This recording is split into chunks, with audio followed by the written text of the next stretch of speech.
ماشي بكات نستناكم هذيك هي مبقاش بزاف ونبداو لايف تاعنا. جيت نستناكم قبل باش تسلموا. انا في الدار. ايه ايمان نعرفها اكيد.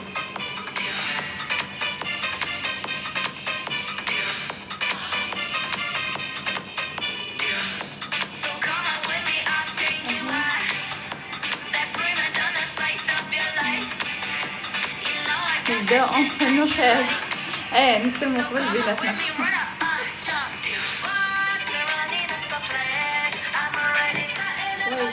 لا انا جماعه انا مش طالعه ندير جيستات والله.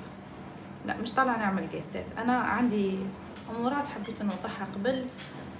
كاين امور مليحه كاين امور مش مليحه وحابه نرجع يعني للتيك توك معاكم. قبل ما نبدا كاين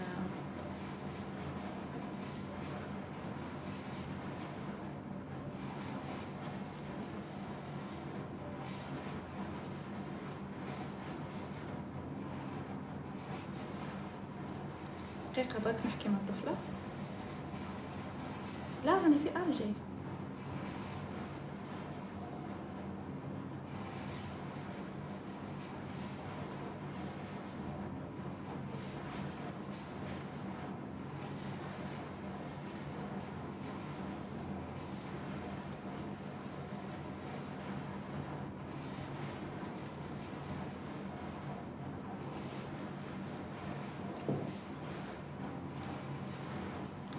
وعليكم السلام. اليوم راسي راه يسطر.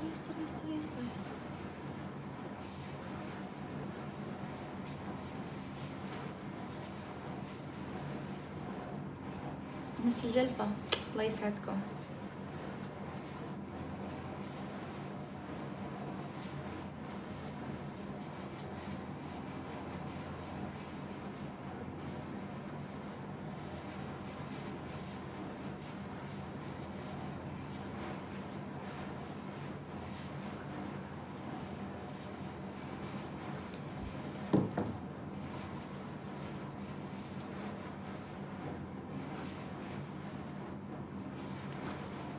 اوكي تعليقات هكا. كمال الله يسعدك شكرا خويا. معليش ما تدوش علي انه تعليقات كامل مش راح نقدر. راكم تسمعوا فيا مليح باش نزيد شويه في الفوليوم ولا لا؟ راني سعيده جدا بك سهيله. سمر حبيبتي الله يسعدك يا اختي الله يباركك. غير تزياني قريب ما عرفتكش يا عمري. مليح الصوت الحمد لله.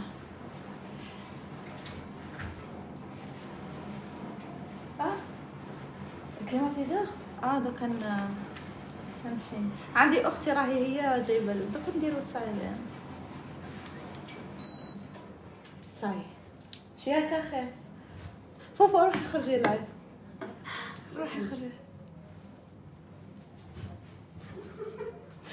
اختي راهي تتكعبر. ناسي كبروا انتي تصغراري. عبد الله اديلا والله بحبك من باتنا يا عمري الله يخليكي. نبان كيوت روجي. الله بيو روجي. هكا تمام سافا. خاطر قلت لها شوفي لي اللايف. لا مش اختي لطيفه اختي ايمان هي راهي معايا. كيما انتي اسمك ايمان توحشتك خضرا. I miss you too كيوتي. دوكا نجاوبكم على كل شيء باسكو ديك النهار كي راسي راه يوجع فيا اليوم. واش نهضر واش نخلي. شتو نهار اللي درت لكم هكا تسقسوني ونريبوندي لكم في ستوري. بداو يبعثوا لي كيما نقولوا دي كابتور قدم باللي كاين هضرات تهضروا انت سكتي عليهم تي بوغ حبيت نهضر. شفا عليك اختي سهيله. لا والله مش تعبانه الحمد لله بالعكس صحتي مليحه. كون ريسبكت بور توا اختي العزيزه. ثانك يو كمال. راكي في الجي ولا بصح نو الجي هذه سهيله والله نو ميمي يس اتس مي. ليش غايبه على الساحه باش نرجع نكون رجعتي مميزه. ما نحبش نكون محروقه بزاف يعني.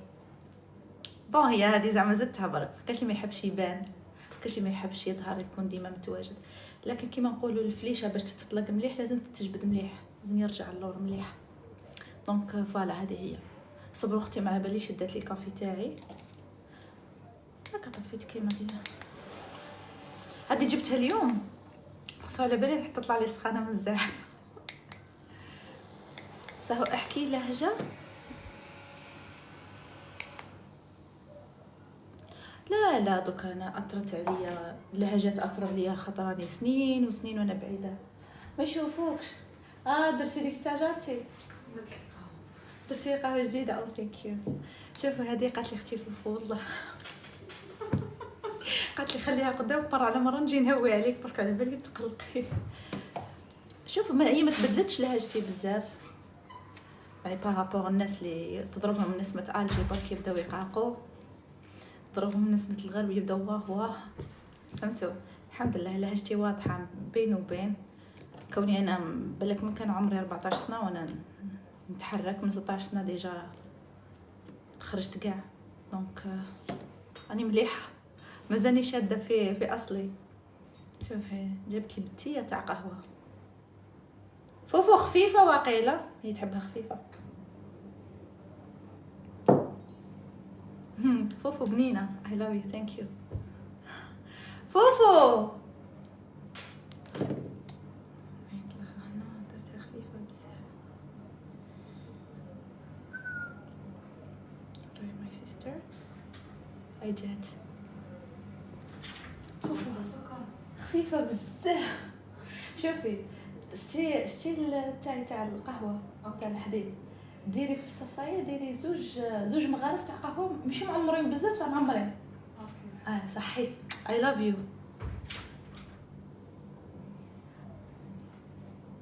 يا عمري حبيبتي. زميله من ثانويه زير بن المناد، نتذكر اسماء نسيت لكن كاينه وحده ليندا سناء، هذو من البريمير من الابتدائي يقراو معايا حتى الثانويه. مسكينه ايمان. شتا ايمان شفت ما كيش تجيبوا سعاده سي جيت في العيد مش معمرين بزاف، معمرين مش معمرين بزيادة هذيك هي.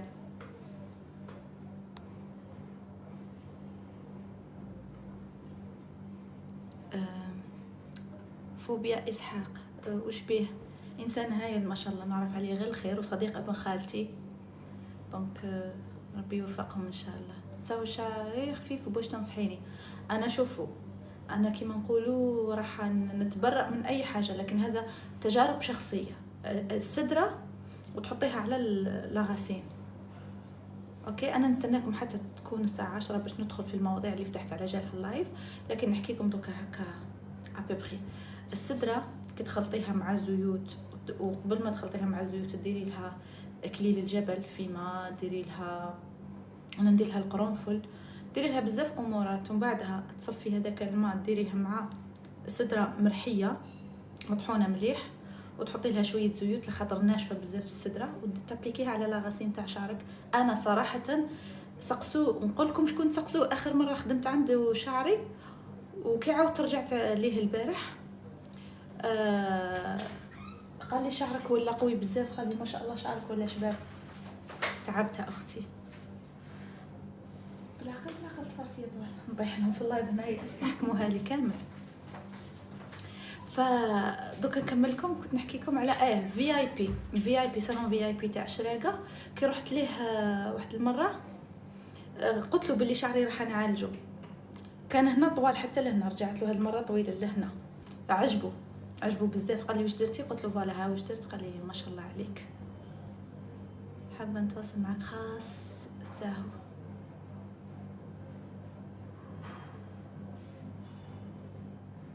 الله يمات.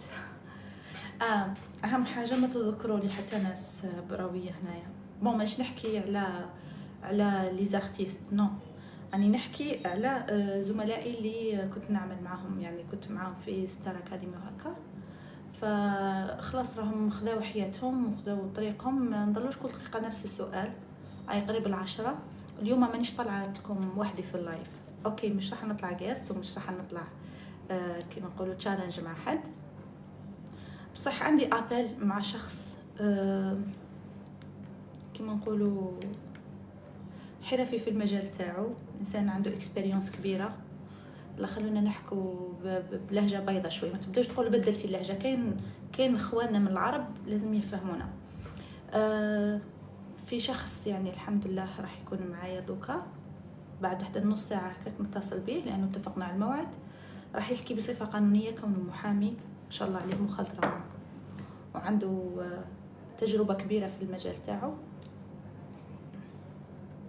على اللي راح يكتب في النيميرو تاعو، استروه الله يستركم خاوتي، استروه. ما تدوش النيميرو تاعو تبداو تتمسخروا به.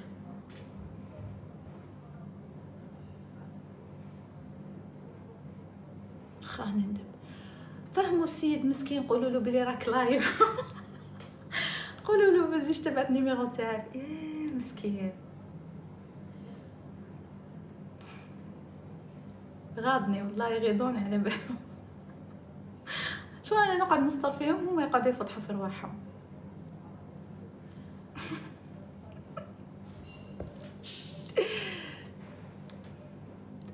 لا اليوم من غير جولات، ممكن كي نخلصوا اللايف ممكن، لكن مانيش حابه الصراحه لانه مش عارفه الناس اللي ممكن يطلعوا جولات. عايز يا على اللي حط النيميرو تاعو الدوزيام، وين يندب هك ستوب. قولهم يحبسوا كيف بيطرف. عالسلامة. قال محرز طالبك.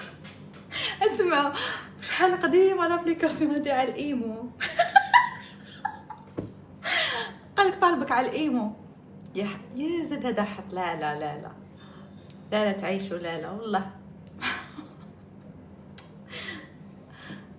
اباكم نجي زعما نكبر هكا نجي نلعبها انسانه رزينه، نتوما ترجعوني للور. شح ندير؟ كيف نقعد نقصر معكم نجياح.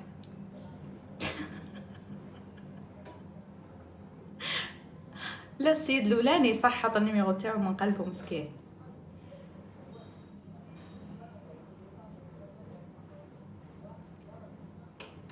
لا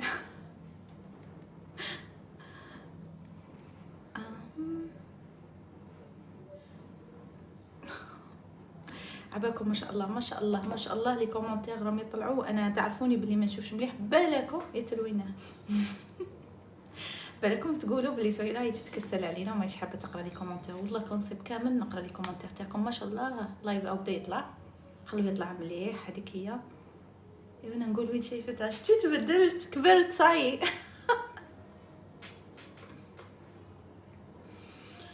على غبتي على السوشيال ميديا. انا ما نحبش تخلط تاع السوشيال ميديا. 1000 مره نقولها ما نحبهاش السوشيال ميديا. ما يعني نكون صريحه معاكم، عندي حساب وهمي على التيك توك، او نقدر نقول حساب خاص بالنسبه لي ماشي وهمي على التيك توك. ملوش علاقه قايتك بالمجال اللي انا فيه. حتى الامورات اللي نتابعها تقريبا في عندي من الفانز القراب لي عارفين حسابي هذا، وما شاء الله يعني حاكمين السر. بس حاكمين السر لانه اصلا ما فيش حاجه، يعني ما شاء الله عليه يشرف. فيه الامورات اللي نحب انا ننشرها اللي هي تخص الحياه اليوميه، موتيفيشن، هذو الامورات.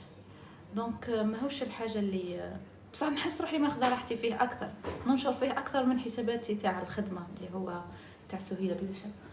ميرسي. ديما راكي علاش ما رحتيش ضربتي هكا حتى وجيتي شافوا نيو لوك. اختي دارت شعرها في البلون راهي شابه.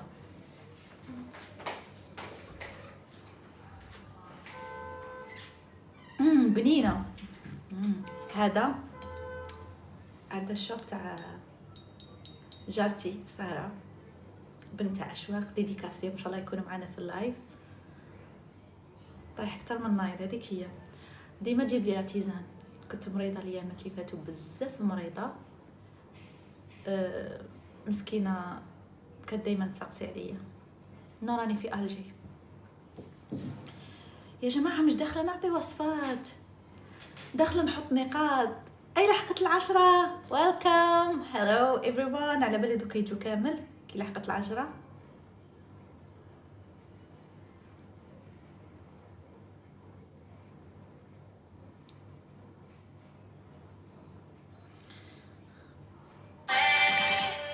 قولي رايح حكم عليه هاد لا شونسون قبل ما نبدا.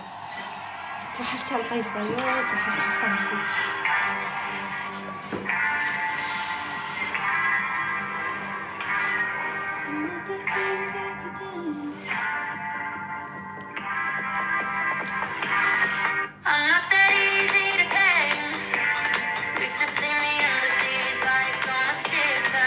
أمير هاي جاية الأخبار.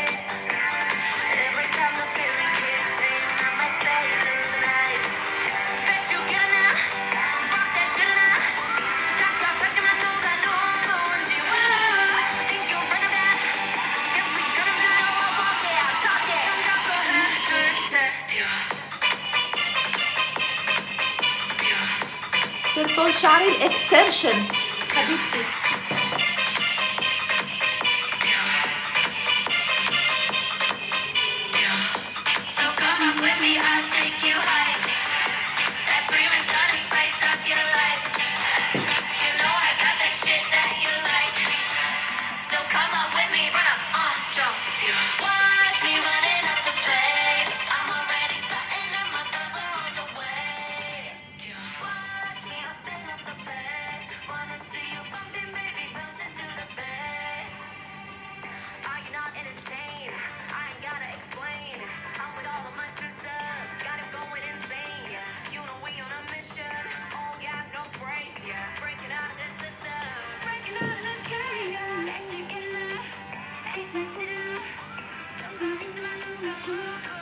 شكون يحب بلاك بينك؟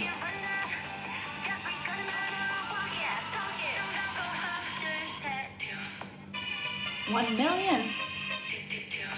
What 1 million? سهولة تبقى في جولات؟ No. جيسو مي. أنا موت عليهم. عم ديري الحالة هاد المرة. شكون يسمع جولدر؟ هادي بزاف نحسها تعنيني، بزاف. نحسها هاد لا شونسون نحسها كيفاش نقولوا الانطلاقه تاع دوكا، نحسها شغل تعنيني.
يلا صح خلونا دوكا نهضروا في المفيد كما نقولوا. صبروا انا ما نقدرش بلا ميوزيك، حاجه خفيفه هكا باش نبداو نحكوا. صح اختاروا لي نحكوا حاجه الايجابيه ولا السلبيه؟ نبداو بالايجابيات ولا بالسلبيات؟ اختاروا يلا.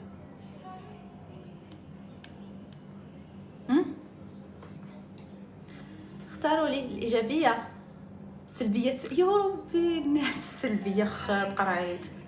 بوزيتيف بزاف سلبي بوزيتيف، الايجابي بزاف. الايجابيه. لا نرجعوا احنا نكملوا بالفرح. ما شوفوا حبايبي، ما من الحوايج السلبيه راه مجرد توضيح تاع امورات عندها سنه تقريبا، عندها عام، اوكي ليها سنه راح نوضحها برك، نحطوا نقاط على الحروف وفقط ونكملوا احنا نبقاو في ايجابيتنا. لكن مادام عندي مده ما حكيت لكمش على الامورات الايجابيه اللي تفرح الجمهور اللي دعمني على مدار 10 سنين تقريبا او اكثر. انا قريبه 10 سنين مع بعض. دونك خلونا نبدا لكم. سهيلة باش عرفتوها؟ اول حاجه سهيلة عرفتوها في الفن وبعد الاعلام، صح؟ وقعدت فتره في الاعلام ومش نقولوا سحبت فتره على الفن. انا ليا اغاني لي اغاني كون بالك كان نسمعكم شوي منها راح تنصدموا انه انا عامله هذا ستايلات اللي مازال اصلا مازالوا من ساعه يخرجوا كيفه. تمام. للاسف صاروا امور في الجزائر اللي ما قدرتش نخرجهم.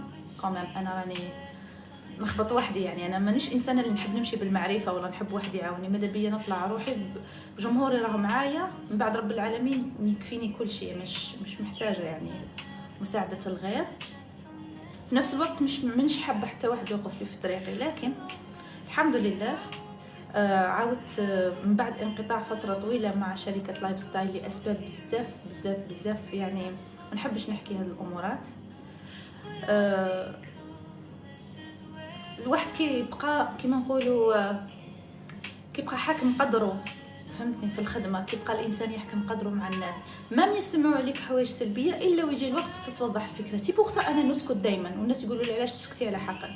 انا نسكت لخاطر عارفه بلي الدنيا تدور، يعرفوا عليا كل شيء. فوالا دونك بالنسبه للفن عندي 2 اغاني، وطبعا ما قدرتش نهدر هذا الشيء حتى خديت الاوكي من شركه لايف ستايل، فعندي 2 اغاني معاهم. لكن واحده رانا متاكدين منها خلاص راح نبدوها وبلهجه جزائريه، والثانيه بلهجه مصريه فرحيه بزاف ثانيه على بالي بلي كامل كنتم مستنيين جديد. والثانيه راح يعني مازال ما نيغوسيناش فيها مليح. ممكن تتسجل في مصر، الله اعلم وين راح تتسجل. الاولى تتسجل في الجزائر. شفت التعليقات علاش اخترت اني نعمل اغنيه جزائريه دراما اكثر شيء، لانهم دائما ترند ما شاء الله. اغنيه ليك ما نوليش وجرح كبير كانوا دائما ترند، وكانوا بزاف يطالبوا بيا الناس اغاني في الستايل، لدرجه انهم وصلوا قالوا لي، وتقدروا تقراوا في التعليقات تاع الفيديوز اللي كاينين في تيك توك، انه سهيله توحشنا ستايل تاعك في الاغاني، توحشنا الغناء اللي تقدمتيه او الفن الراقي اللي تقدمي فيه، توحشنا الستايلات تاعك صوتك. فحاولت نعمل لكم حاجه يعني في ستايلي اللي من بعده خرجوا بزاف ناس وعملوا. هكاكم تسمعوا فيا هكا اوكي. فالاغنيه بزاف. لا خلاص حبيبتي، ما حتى ولو ما كانش هذه المره الانسان يولي ينتج لنفسه، مش محتاج يعني صراحه. خلاص ما بقاش. اكيد كامي اكيد كامي اي تعليق كما قالت لكم اخت كامي، اي تعليق مسيء بلوك ديريكت. فانا داخلين نضحكوا يعني، ماناش داخلين نضارب ولا نطلقوا في سمنا على بعضنا. المهم فهذا الامر، هذا الموضوع على بالي بلي بزاف راح يفرحكم. عندنا 2 اغنيتين غير الاغاني اللي عندي وراح ننتجها بروحي. تمام، غير الاغاني اللي راهي عندي وراح ننتجها بروحي، في عندي 2 اغنيتين مع نفس الشركه مع لايف ستايل. نوجه لهم تحيه كبيره، نوجه تحيه للاستاذ الشيخ فهد الزاهد، تحيه كبيره ليه من هذا المنبر. وعن قريب ما بقاش بزاف كما نقولوا، خطوه واحده ونبداو التصوير ان شاء الله. الاغنيه تتسجل هنا اوريدي، متسجله من سنوات وما قدرتش نطلقها. اوكي ما تأمنيش عقلك شحال تعجبيني. ثانك يو، الله يخليك خويا، ثانك يو. عبد الرحمن ما نقدرش للاسف، وقلت لهم اذا نقدر ندير لهم، قالوا لي لا. سهيله شلونك؟ والله تمام الحمد لله. شلونكم؟ شو اخباركم؟ نور حبيبتي الله يخليكي. الخبر الثاني مانيش عارفه اذا نقدر نقوله ولا لا، اللي يخص اعمالي الاعلاميه. يعني احتمال يكون في برنامج، احتمال اذا كفاني انا الوقت. المشكله عندي انا في برنامج على مدار السنه، يعني مش رمضاني فقط. هذه تاني حبيت اخبركم بها.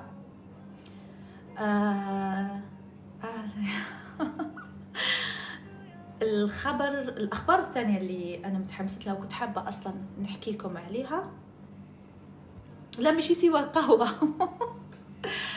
اللي كنت حابه نحكي لكم عليها انه عندي 2 مشاريع، وهذا المشاريع وقفت عليهم من سنين.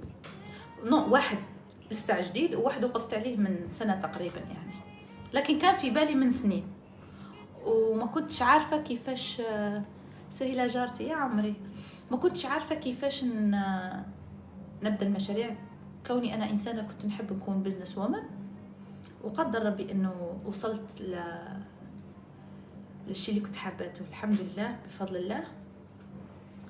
فالبزنس هذا بما انه جمهوري اغلبه بنات ونحبهم، بون رجال ما تزعفوش علينا، خاوتي على عيني وعلى راسي. يجي يوم ندير لكم حاجه ليكم، انا نخاف كي تهضري على اعمالك خاطر اللي تدخليها ما تصدقش، لا هذيك بكري، لا شيء نحو هذه الفكره من ريسانكم نحوها. ها شهية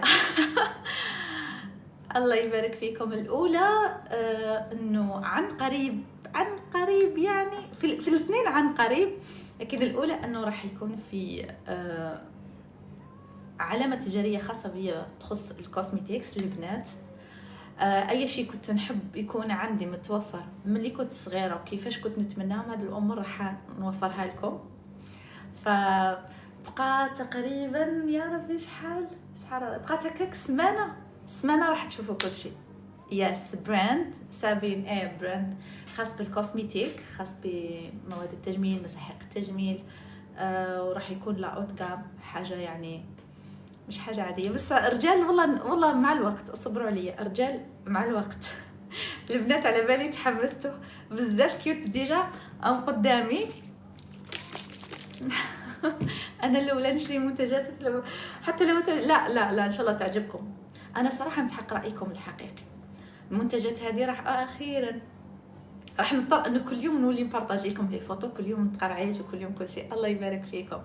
بقى لها سمانه ان شاء الله وراح نعلن عليها بشكل رسمي وتنزل في الاسواق. الشيء الثاني ميك اب، راح نكون من الاوائل اللي نشتريهم. شيء ما شرفيني حبيبتي.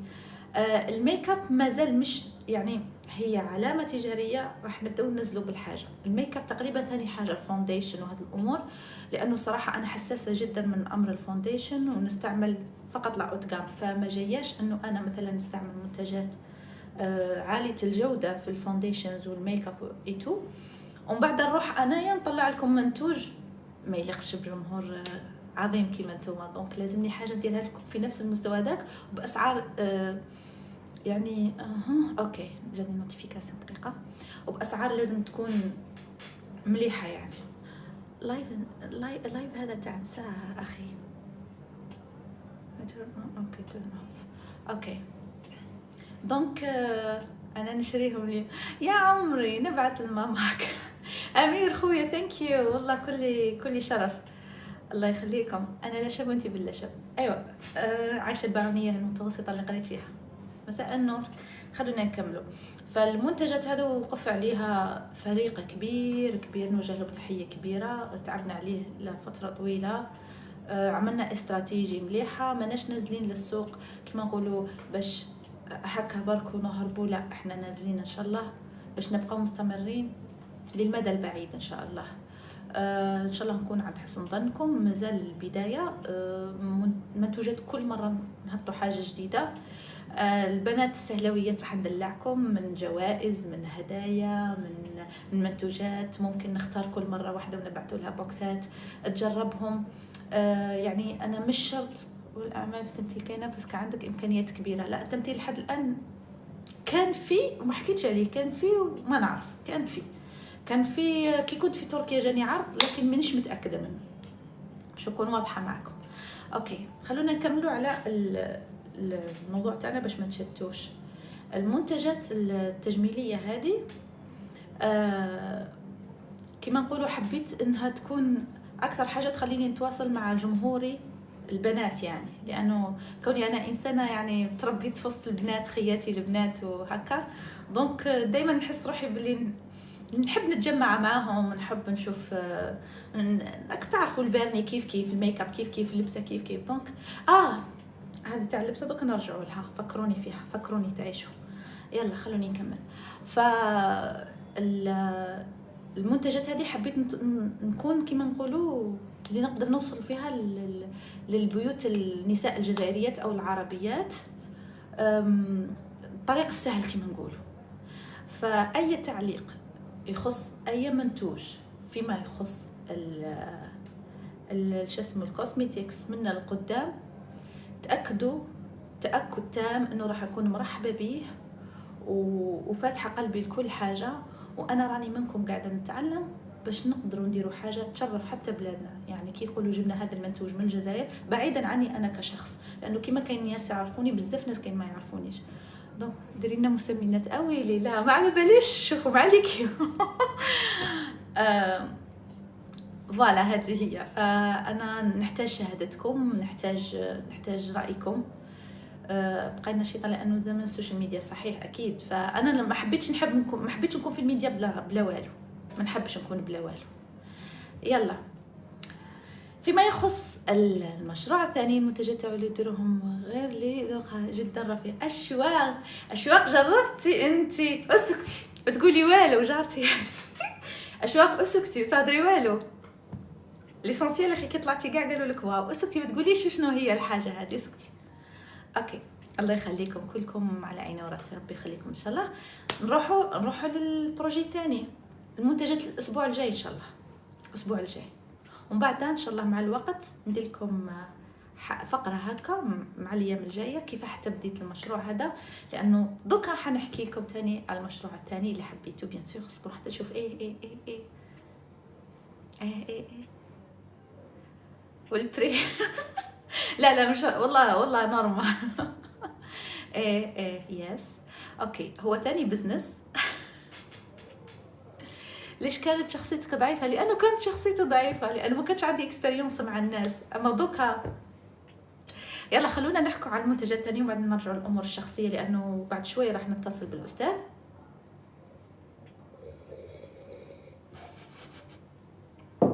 اوكي يلا المنتوج الثاني ولا هو البروجي الثاني، المشروع الثاني اللي هي بما اني نموت على التصميم، واي حاجه فيها تصميم ديكور، اي حاجه فيها الالوان، اي حاجه فيها تكسر الراس ورسم وهكا، انتوا على بالكم باللي نحبها.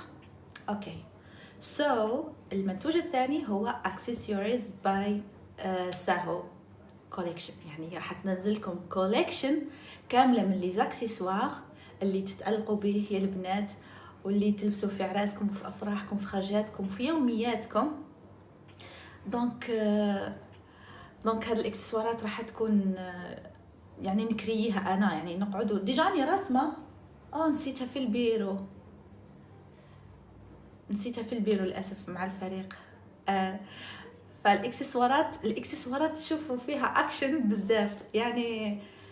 يعني ما شاء الله الناس اللي تعاملت معاهم باش نبدا الفكره هذه كيفاش بدات. اني كنت عجبكم الحال، خلاص نعود نعمركم بلي زاكسيسوار. الجمهور السهلاوي اللي يقول لي انا سهلاوي نبعث له باك تاع لي زاكسيسوار. يلا شحال نشوفوا شحال من سهلاوينا باش نوجدوا ان شاء الله. يكونوا الفريق بارك راهم يتبعوا باش يشوفوا. عشق الاكسسوارات. انا ثاني نموت يزيدوا كل شيء سهلاوي. والله غنديروها قرعه والله. اني هنا سيرتو العرايس الكلاس، ماشي احنا ما حددناش فئه واحده سهلاويه. يا عمري يا عمري عندنا ما راح نوجدوا. نتوما لازمكم كوليكشن وحدكم نتوما قبل. يا قلبي انتو خلاص دوكا نكمل نحكي لكم.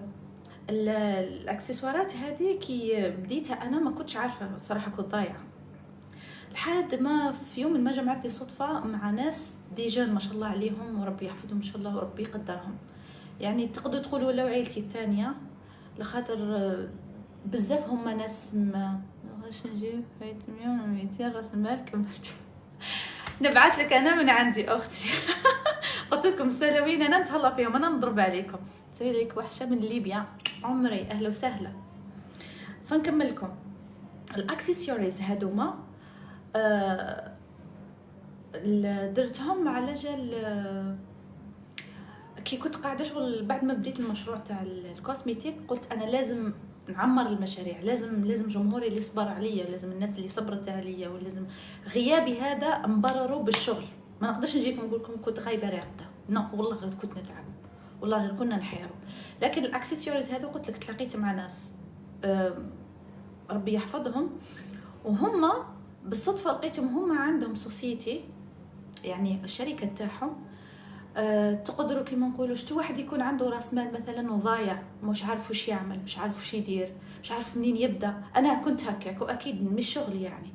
فرحت لعندهم اقصدتهم، قلت لهم باللي فوالا يعني حابه ندير مشروع كذا كذا كذا، حبيت الاكسسوارات وما عنديش فكره على الطريق هذه وما عنديش فكره على الضمان هذا وكيفاش نعمل كيفاش نواسي. تخيلوا واش عملوا، جابوا لي اكسسوارز، قالوا لي اوكي حابه ديري كيما هاك، حابه ديري كيما هاك، تاكدوا يعني واش راني حابه ندير، سناسل برك، دي بوكل، بارور، مش عارفه براسلي، لا خواتم، لا قلت لهم كل شيء اوكي. شحال ميزانيتك؟ كذا كذا كذا، اوكي غدوه نعاودوا نردوا لك الخبر. بكل بساطه، بكل ما عيونيش كامل. راحوا رجعوا عيطوا لي اسكو راكي واجده نديروا رينيو؟ اوكي تلاقينا قعدنا مع بعض. يا الاخت هاي كيفاش تبدي، ها كيفاش يكون، عندك لوجو، عندك فكره تاع لوجو؟ قلت لهم عندي ابري. قالوا خلاص خليها علينا، صمموا لي اللوجو. بديت انا نتحمس شويه هكا. الباكاجينج كيفاش راكي حبيتي يكون؟ حبيت يكون شكل مميز وفخم في نفس الوقت ومش معمول من قبل. اوكي وش هي الالوان اللي تحسي روحك تشبه لك؟ هم الالوان كذا وكذا وكذا. اخترت 3. تم التصويت على 1. راحوا عملوا لي باكاجينج ولا في الاحلام، اون ديغي تاع برا ماشي تاع. سقسيتهم قلت لهم الخبره تاعكم من وصلت؟ قالوا لي والله يعني هم في حد ذاتهم يعني يشتغلوا في نفسهم هذا الشيء وكونوا فريق بزاف هايل، وما نقدرش نعلن لكم عن سوسيتي هذه لحد ما تخيلوا. حتى سفري ما نقدرش نذكر لكم الدوله اللي يعني مسافرتها، حتى نكون رايحه باش نعيشكم. ما نحرق لكمش كل شيء، مش كل مره نعيشكم في لايف جديد. امنون قلبي منتجات بجرب هديه انا من السعوديه. راح يكون في توصيل لكل البلدان العربيه، في كل بلد عربي ان شاء الله راح يكون في توصيل، حتى الدول الاوروبيه، حتى لو موند قاعد نقدر نوصلوا له. يعني في سيت، في موقع تدخلوا تشتروا منه ونقدر حتى لا انا ماشي كيفهم. يلا خلوني نكملكم على الفريق هذا. الشركه هذه قدرت توفر لي كل شيء، فانا نستنى في مصداقيتها، لانه هي منظمت لي سفراتي، هي منظمت لي خرجاتي، هي منظمت لي قاعتي واش لازم ندير واش ما نديرش. هما اللي قالوا لي عد من نروح وين نروح كيفاش نشوف الكواليتي. في اخصائي واقف معايا من الفريق بعتينه هو معايا. فهذه الشركه شو شغلها انها كي تحب انت تعمل اي منتوج في اي مجال كان، انت فقط ما عليك الا تقول لهم واش راك حايب، وهم يبداو معك من الصفر لحد ما تنطلق وتكمل المسيره تاعك. تمام. ايمن خالد السلام عليكم. يلا فهذه هي. فانا ما نقدرش دوكا نقول لكم الشركه هذه، لانه على بالي باللي اليوم اللي نعلن على الشركه كلكم راح تتوجهوا لها، وباذن الله راح تساعدكم بزاف بزاف بزاف. يعني 1000 خطوه ديرها لكم في خطوه. انتم ما عليكم الا توجدوا وين هذه الشركه. في الجزائر، في الجزائر، وعن قريب قلت لكم بعدها راح نوريكم المكتب تاعها. لحد فقط ما نتاكد من المصداقيه ما نقدرش نقدم لكم حاجه ومن بعد يلعبوا بكم ونحصل انا.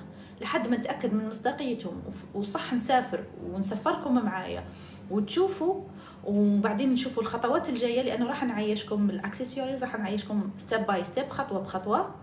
ذاك النهار نقدر نقول لكم على الشركه هذه ونعلن لكم عليها. ما نقدرش نقول اسمها. اي وحده او اي واحد عنده بيجي صغير كبير ايا كان عنده فكره، ننصحوا مع الوقت ان شاء الله بهذه الشركه، خاطر راهم دائما ابديت معايا. كل يوم رانا على تواصل، كل يوم يقولوا لي، حتى كي نرسم انا يقولوا لي لا احنا نحسوا باللي هذا لو يكون يعاونوك في كلش. مهم من احسن الناس اللي تقابلت معاهم، تحيه كبيره لهم. وفوالا فعندنا 2 أغنيتين وعندنا 2 مشاريع، ولسه في مشاريع أخرى إن شاء الله. فتحية كبيرة لكامل الناس اللي اسم الشركة قلت لكم ما نقدرش نقوله اليوم، عبالي تحمستوا لها. تواني باش قالت لي هذا الإنسانة راني في الانتظار، لأنه أنا كيفك راني ضايعة على حكيتي كل خلاص حكيت كلش، لأنه خلاص بدينا اوريدي. هي الأكسسوارز حبيتكم تمشوا معايا في الرحلة، لأنه أنا قاعدة نكتشف في هذه الشركة، وفي نفس الوقت راني حابة تعطوني رأيكم. فتعجبني سهيلة طموحة مثابرة، ربي يوفقك آمين يا رب. أما بخصوص الكوسميتكس خلاص قاعد اسبوع وتكون في الاسواق، دونك لازم يكون عندكم علم. خلصنا من هذه الامور، نروحوا للسلبيات شويه وبعد نرجعوا للايجابي. نروحوا شويه للسلبي انه قرب الوقت ولازمني ان نوضح كذا امر ديجا عم يسقسوا فيا.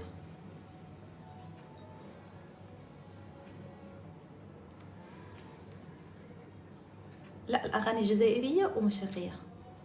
عثمان تفضل خويا قول لي.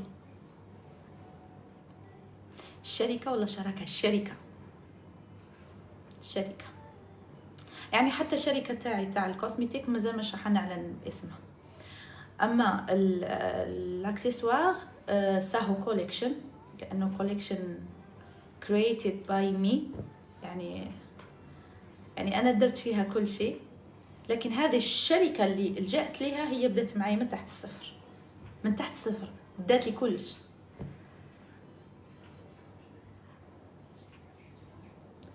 راك في الجزائر، ماناش في اسطنبول. يلا نبداو نحكوا على الشيء الثاني اللي حبيت نوضحه. شوفوا انا كيما تعرفوني 10 سنين في حياتي ما نط ولا، ونقال عليا كلام كبير بزاف، لكن في حياتي ما نط ولا رديت بالي ولا دخلت رديت وجبت حقي ولا تقابلت مع الناس. ومع انه كي تلاقاو بيا فاس عندهم زوج ردود فعل نتحدى. وبالدليل انكم شفتوا ناس يكونوا يسبوا فيا ويترجلوا سواء من لا تيلي ولا يترجلوا مور ليكرون لي كومونتير، وكي تلاقاو بيا يتصوروا معايا وينزلوا نورمال لا نيف ولا كرامه. انا مش حابه نستعمل دي مو عيانين، جمهوري نحترمه، انا انسانه تعرفوني طول حياتي محترمه تمام. لكن لازمني نقول لكم على هذو العباد اللي توجور يترجلوا مور لي كومونتير. في حياتي ما رديتش 10 سنين. نتحداكم تجيبوا لي نهار قعدت انايا نتضارب والله نجيب في حقي. صح دوكا كاين واحد الهضره عندها شحال، عندها بالك من قبل رمضان، من نوفمبر تقريبا، دارت عليا هضره نورمال. تزوجت ما على باليش. كاين حتى واحد الفنان قالها لواحد التيك توكر باللي غنيت لها في عرسها في الامارات. والفنان تلاقيت معاه في حفل الفنانين، النهار اللي داروا حفل تاع تكريم الفنانين مع الوزراء. الا شفتوها الحفل هذاك، انا قال لي هذا التيك توكر بعث لي في البرايفت قال لي والله العلي العظيم وراه صاحبي هذا الانسان اللي قال هكا، قال باللي غنى لك في عرسك في الامارات. لا حول ولا قوه الا بالله. تزوجت وانا ما على باليش. جمعتني الصدفه بعد ب10 ايام بالهضره هذه. حكمت قلت له يا خويا انت غنيت لي في عرسي؟ قال لي ما قلتش. هذا اللي راه يضحك راه على باله، ايمن خالد على باله بلا حكايه. حكمته شيء ما شفتي. قلت له خويا انت غنيت لي في عرسي؟ قال لي لا. وشكون اللي قال؟ قلت له انت اللي قلت. سبحان الله. وقلت له والانسان هذا قال لي عندي ادله، وانا ما حبيتش نشوف الادله لانه نوثق في كلام هذا الانسان. قلت له ما لا خير وما بها، لم فمك هاك كبير ونحترمك. والشخص هذا ما كان نقول لكم شكون ما تتوقعوش كامل، لهذا السبب مش راح نهضر. حتى لو تتوقعوا مش راح نهضر. فاتت هذه الحكايه، بقاو الحكايه تتعاود. سهيله تزوجت بواحد عراقي وداتو على مرته وولادو. ضربوني، انا كنت في بيتنا ديجا، كنت نديركم في لي ستوري وكل شيء. كانت مش عارفه وشنو،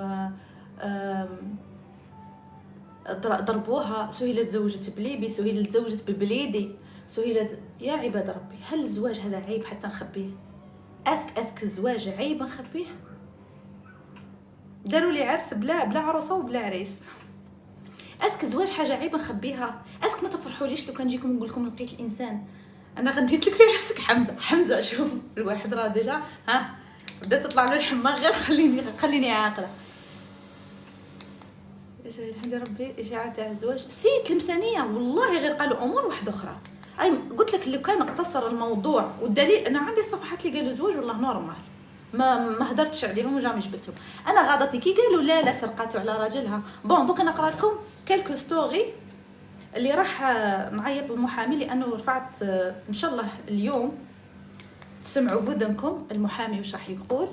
لانه كاين ناس زعما لاعبينها شاطرين واحد الباجات والله غير موراكم حتى نربيكم. كاين واحد الباجات لعبوها شاطرين زعما يلمحوا. فانا تواصلت مع المحامي قلت له راهم لمحوا عليا من قبل وزادوا عاودوا لمحوا وتهموني اني انا نطلق في هذه الاشاعات عن نفسي باش ندير بوز. ما انت يا صاحبه الصفحه هذه بلا ما نذكر اسمك لانه اولا دعايه ليك ويحسن لك الشرف. ثاني حاجه لخاطر انت واحده من الناس عندك قريب 8 شهور ولا 9 شهور هضره عليا. دوك انا نقرا لكم وانتم اكيد راح تعرفوا شكون. نقرا لكم برك ابري لي ستوري واش كانوا كاتبين فيها. ندخل عند المحامي. اوكي. كاينه فنانه تغني وماشي متحجبه، تزوجت عرفي مع رجل اعمال غير جزائري، عندها مده طويله وهي معاه الخرجات والسهرات. هذه ديجا الاولى داير لها جنه فوق الارض. مي اخونا متزوج داتو على مرتو. هلا كتكوني تكتبي برك في كذبه اختي ولا اي واحد كيكون يكتب كتبي برك صحيح ياك ما تحمسيش. عطات لهم زعما تلميح برنامجي رقم 1. ومن بعدها في هاد الايام واش كتبت؟ تخيلوا مشاهير زعما يفتحوا حسابات وهميه ويبعثوا للصفحات حكايات من تاليف راسهم. يعني انا فتحت حساب وهمي مثلا شفتوا فلانه راهي تزوجت وما قالتش، بعض الصفحات يروحوا يحطوا بلا ما يتاكدوا من صحه الخبر، وكل هذا كذب. انت ما كنتيش تكذبي صح ما عليناش. والغرض منه انهم كي يطفاو شغل انا ناحين لي الانستغرام ما نقدرش نفتح لي لايف كل يوم ونطلع ونضحك ونقصر. سبحان الله. فقنا لكم حبسوا ما تبعثون يروجوا لي مشاريعهم تقصد عليا. اوكي فقنا لكم حبسوا ما تبعثونا. اللي يحب يدير اشهار الحاجه يخلص. حنونتي تي صفحتك طلعت بهذوما الناس اللي راكي تضلي تقذفي فيهم، فهمتيني؟ هذو الصفحات طلعوا بالناس اللي راكم تقذفوا فيهم. كي بعثت للمحامي قلت له هذا مجرد تلميح ممكن ما نقدرش نحكم عليها. والرد راح تسمعوه دوكا اني راح نعيط له وتسمعوا بوذنكم القانون وش يقول. على بالي راهي قاعده تتفرج ومشي غير هي. دوك نقرا لكم لي ستوري الاخرين. لا كامي ما نقولش اسم الصفحه. اتصل بيه دوكا.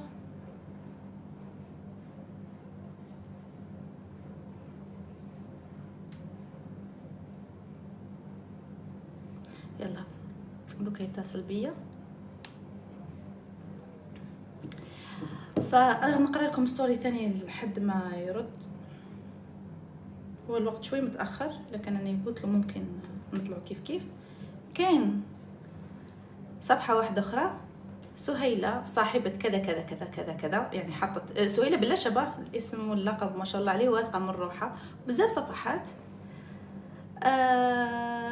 قال لك راح تعتزل وقي راح تدخل الى القفص النحاسي اللي يجيب ما يخبطك ان شاء الله. قبل ما قلت كلمه قد راسي.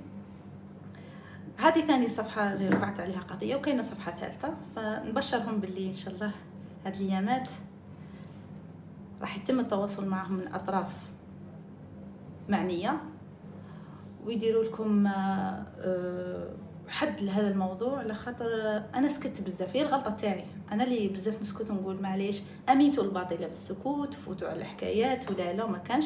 وصل الموضوع انه لا ولاو يقولوا مش عارفه مدياتو على شكون. امير لا ما تزوجش مازالك تسقسي. كي نتزوج راني راح نعلن مش الحاجه اللي راح نخبيها. كي ندير العرس راني راح نفرح خاوتي وخياتي. فان شاء الله راح يرد عليا الاستاذ ان شاء الله باش تسمعوا بوذنكم. هذوما اللي يخرجوا يلمحوا.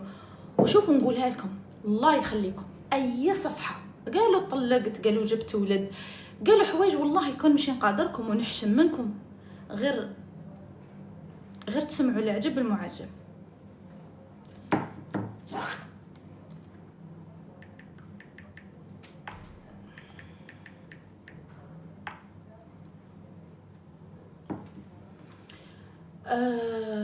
لا عن قريب ان شاء الله ندير.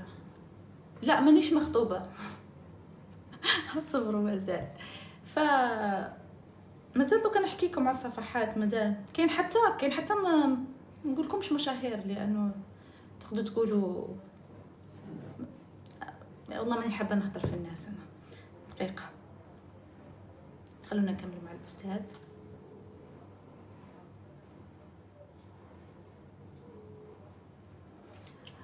الو السلام عليكم استاذ كادر. وعليكم السلام استاذ، راني لايف، نقدر نفتح السبيكر هكا يسمعوك ولا لا؟ بعد اذنك يعني عادي. يلا عم يسمعوا فيك كامل، بلغ لهم السلام. السلام عليكم، تحية مسائية عاطرة للفنانة سهيلة وإلى كل متابعيها الكرام عبر جميع منصات التواصل الاجتماعي. أهلا وسهلا فيك. مرحبا بكم. ترحب بك الجنة إن شاء الله. أستاذ قادر، وأتشرف كثيرا أن أكون مع الفنانة سهيلة على مباشر في هذا اللايف لأول مرة، ونتمنى إن شاء الله تقضوا معنا دقائق معدودة فيها إفادة واستفادة في نفس الوقت ان شاء الله. مليحه اليوم، مليحه ليهم لخاطر كاين بزاف ممكن ناس تعرضوا للمضايقات في السوشيال ميديا من فنانين ومن مشاهير وغير مشاهير، فممكن تفيدنا اليوم. بعد اذنك اسمح لنا. نعم بالفعل، نعم على عيني وراسي. الله يعزك استاذ. كنت نحكي لهم على الناس اللي تلمح على مواقع التواصل الاجتماعي، من باب انه اذا لمحنا مش راح يعرفوا باللي يعني ما يقدروش يرفعوا علينا قضيه، فممكن برك تعطيني قانونيا كيفاش نقدر نحكم عليهم، لانهم ما يعرفوش وراني نوري لهم هكا باش يتعلموا، ما يزيدوش يسبوا الناس وما يزيدوش يعايروا الناس ويلمحوا عليهم، لانه هذا عنده ماده خاصه فيه في القانون. تفضل. نعم. بعد بسم الله الرحمن الرحيم والصلاه والسلام على سيدنا الكريم محمد صلى الله عليه وسلم. بدايه ببدء، هو القانون الجزائري واضح في هذه المسائل، في المسائل المتعلقه بالمساس بكرامه وشرف واعتبار الاشخاص على النحو التالي.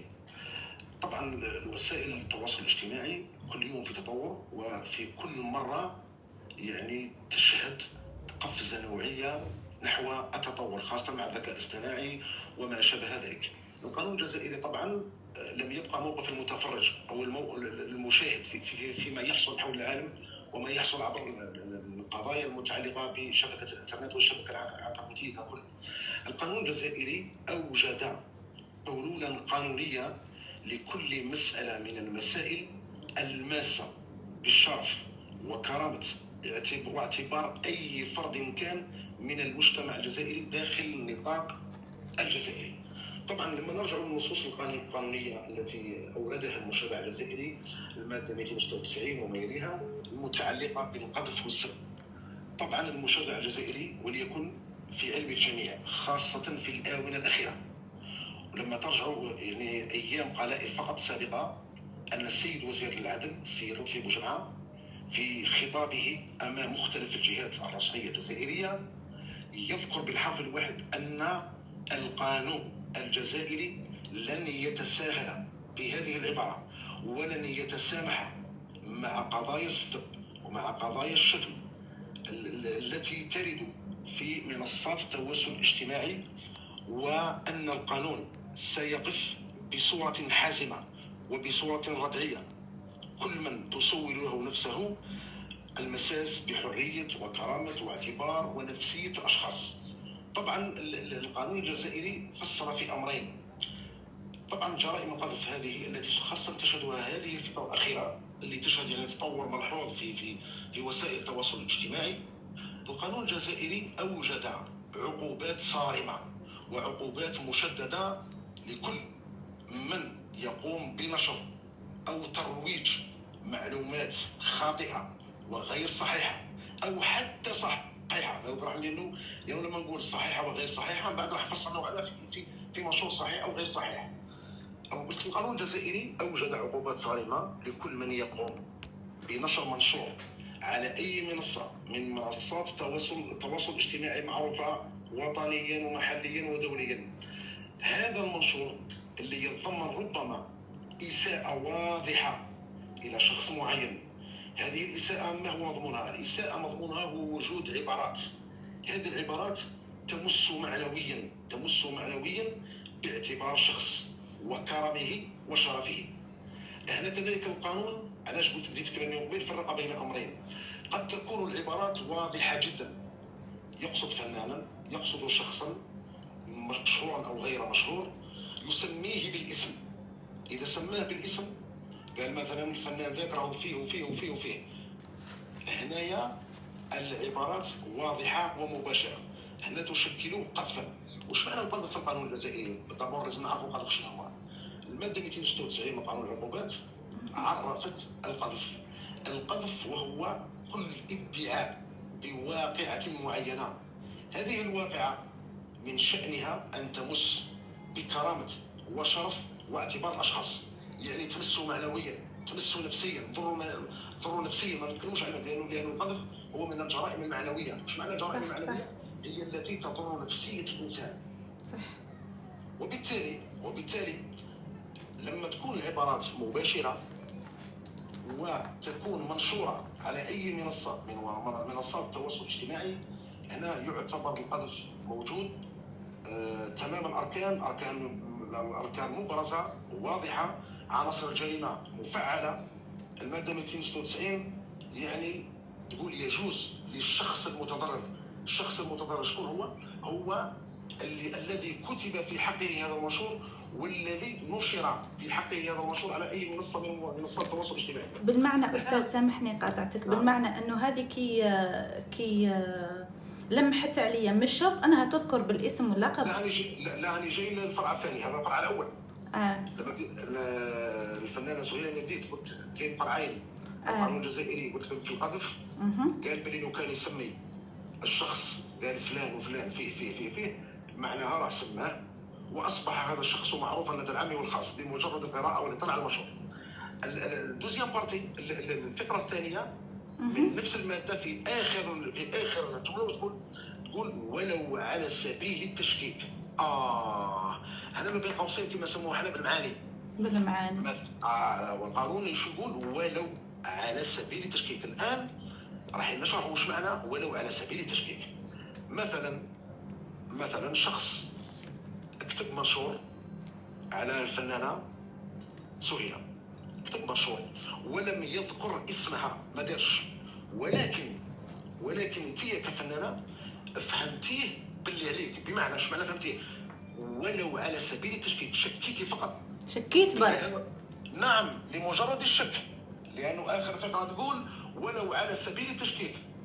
شكيتي باللي هذا المنشور أراه موجه إليك بطريقة غير مباشرة. هنا من حقك أنك تلجئي إلى القضاء بموجب شكوى رسمية ولو على سبيل التشكيك، حتى ويكون الاسم تاعك غير مذكور. معناتها السكرينات استاذ اللي بعثتهم لك، لي كابتور ديكرون اللي بعثتهم لك تاع لي ستوري تاع بعض هذه الصفحات بدون ذكر الاسماء، هذوما يعني انت وش شايف القضيه تاعهم؟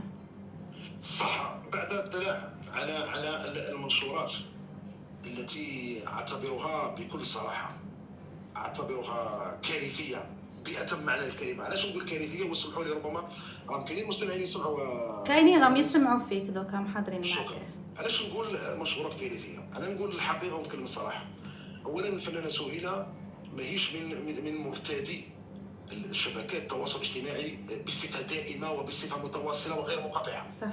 ثانيا الفنانه سهيله انا نشوف باللي من بين الفنانات الفضليات اللواتي فضلنا الابتعاد عن منصات التواصل الاجتماعي وما يجواش الا اذا كاين جديد او كاين مستجدات. النقطه الثالثه وهذه هي المهمه جدا، انه الفنانه سهيله انا نشوف، انا نتبع ربما في بعض الحوارات او الحصص او الاشياء اللي ديرت تعملهم، لاحظت باللي عمرك لو وقعتي في حرب كلاميه. صح. عمرك لو وقعتي في حرب هذه انترنت وفيسبوك مع مجموعه ومع اشخاص. انا نشوف عمرك لو وجهتي اساءه الى مؤسسه اعلاميه ولا اشخاص طبيعيين ولا بمجرد تلميح غير موجود. وبالتالي هذه الصفحات التي اشعلت النار بدون سبب، اعتقد انها ربما ناسها ليسوا بعاقلين بكل صراحه.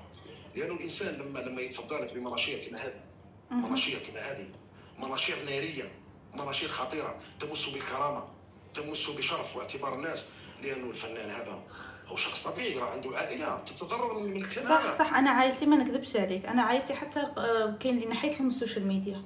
علاش نضروا؟ يغيظهم الحال ويحبوا يردوا، انا ما نحبش دارنا يدخلوا في نزاعات، فمضطره اني انا واش نولي نتضارب مع دارنا باش ما يدخلوش وما يوجعهمش قلبهم بسبتي، ما عادوش عايشين نورمال كيف الناس بسببي انا.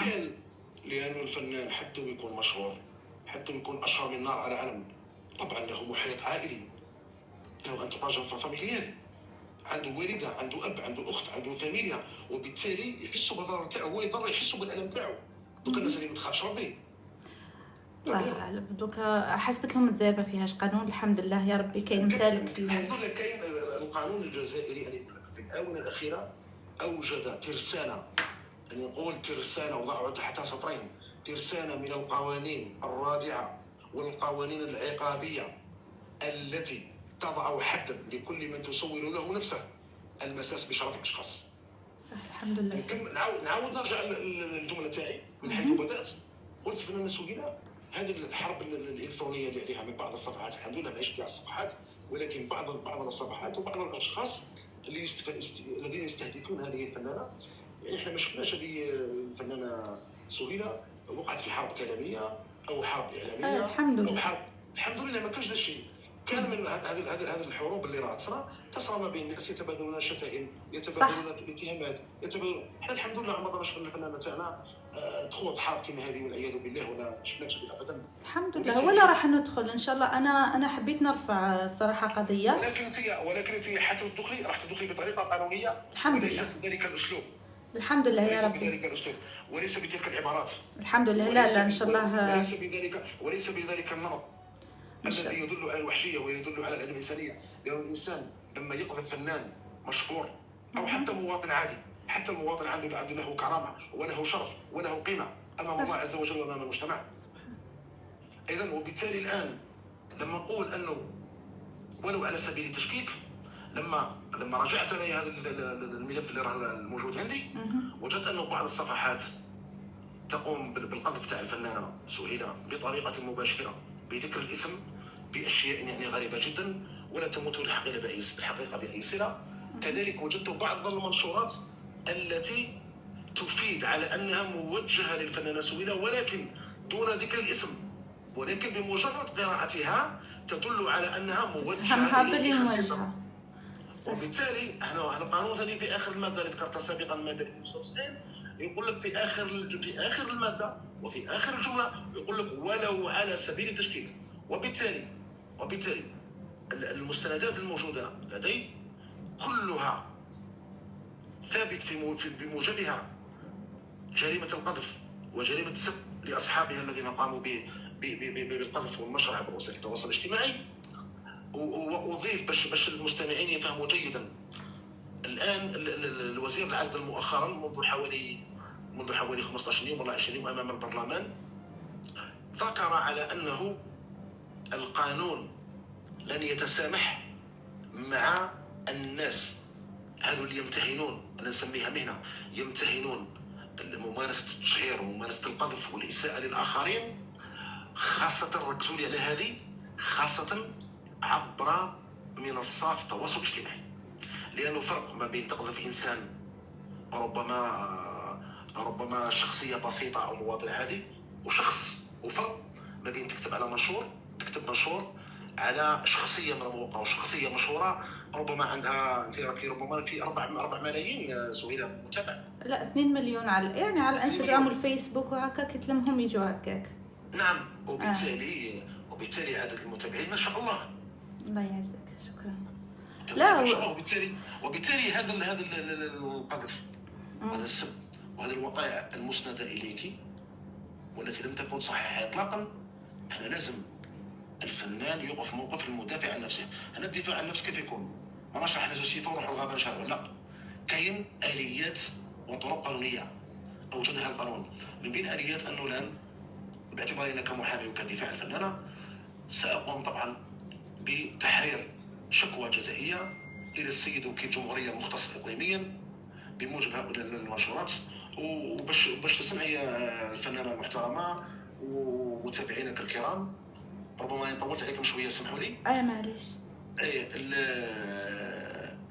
الشكوى الجزائيه حتى ويكونوا اصحاب الصفحات لكي يعلم الجميع باش تكون عندهم ثقافه قانونيه، حتى ويكونوا دايرين حسابات عبر منصات التواصل الاجتماعي باسماء مستعاره او اسماء وهميه او ديفو كونت، ولكن فليتاكد الجميع على أن الدولة الجزائرية تمتلك من الرجال الضبطية القضائية ومن رجال الشرطة المتخصصين في القضايا التقنية يستطيعون الوصول إلى الناشر الحقيقي والفاعل الحقيقي ولو كان مختبئا وراء 1000 اسم مستعار ولو معناتها حتى لو ما يسكروا حساباتهم تقدروا تجبدوهم. نعم سيدتي الفاضلة، نعم سيدتي الفاضلة، حتى ويغلق الكونت تاعو اللي كتب به ويسكروا ويقوم بالحذف بجميع الطرق التي راه مناسبة، إلا أن من خلال التجربة تاعنا في الميدان، إلا أن الضبطية القضائية الجزائرية والشرطة الجزائرية تمتلك إمكانيات رهيبة في مجال محاربة الجريمة الإلكترونية، ويستطيعون تقنيا وبتجربتهم الخاصة الوصول إلى الناشر الحقيقي ولو حذف حسابه، ولو قام ما قام يصلون إلى الفاعل الأصلي، حتى ولو قام باسم مستعار ولا ديفو كونت أو حتى بأرقام مجهولة يستطيعون الوصول إلى الفاعل الأصلي. الحمد لله. المهم أستاذ، الحمد لله كانت يعني معلومات بزاف فادتنا وفادت بزاف ناس معنا راهم في اللايف، لانه بزاف ناس تعرضوا للشيء اللي تعرضت له انا، ممكن حتى اكثر مني. ان شاء الله عن قريب نعلن لهم على حسابك طبعا بعد اذنك استاذ، باش ممكن يلجؤوا ليك وممكن يحبوا يدافعوا عن نفسهم، وان شاء الله دايما يخلوكم في كتافنا ان شاء الله، وان شاء الله دايما قانون الجزائري فوق راسنا. استاذ عم يسلموا عليك كامل، تحياتي ليك سيدتي الفاضله، وخلونا نبداو في الاجراءات عن قريب. انا حابه ناخذ حقي. أنا بإذن الله الأسبوع القادم جميع سأدرس الملف، وإن شاء الله نقوم بتحرير العرائض الجزائية للسيد وكيل الجمهورية إن شاء الله. لما توصل هذا الخدمة تاع السيد وكيل الجمهورية، السيد وكيل الجمهورية مباشرة سيقوم بفتح تحقيق قضائي تقني بعد أصحاب الحسابات هذو اللي لأنه ثبت فيهم بموجب وثائق رسمية مستخرجة من منصات التواصل الاجتماعي. سيقوم السيد وكيل الجمهورية بعد توصله بالعمل القضائي والشكاوى هذه، يقوم بإصدار أمر إلى الجهات القضائية المختصة للتحقيق في الحسابات واستدعاء أصحاب الحسابات وكل من قام بالقذف، ويفتح باب المتابعة الجزائية ضد كل واحد اللي دار يخلص واللي يقذف واللي سب الفنانة تاعنا ولا أي شخص راح يتحمل المسؤولية الجزائية والمدنية تاعو طبعا. إن شاء الله أستاذ، شكرا لك بزاف. أولا أنا أخيرا بارك الله فيك، أنا جد سعيد ممتن. والله كنت مع فنانتنا الغاليه، كنت مع المباشر. الله يعزك خويا. تحياتي ليك والى جميع المشتركين معك عبر كافه منصات التواصل الاجتماعي. تقبلوا مني اسمع عبارات شكر وتقدير. الله يعزك استاذ، مع السلامه وتشرفت بك. جزاكم الله خير، ليله طيبه. السلام عليكم. بارك. السلام عليكم. سمعتوا؟ عمل لهم محاضره. انا شوفوا الصباح كي تواصلت معاه قلت له ما تعطينيش المعلومات الكافيه. انا قلت له اسك نقدر نرفع قضيه ما نقدرش. شافهم قال لي تقدري 1000%. وما شاء الله عليه عنده خبره. سمعت بزاف ناس من مجالنا بلا ما نذكر اسماء طبعا، حتى هو ما ذكرليش اسماء، لكن انا قدرت نعرف شكون رفعوا عنده قضايا وتوصلوا لنتائج ما شاء الله.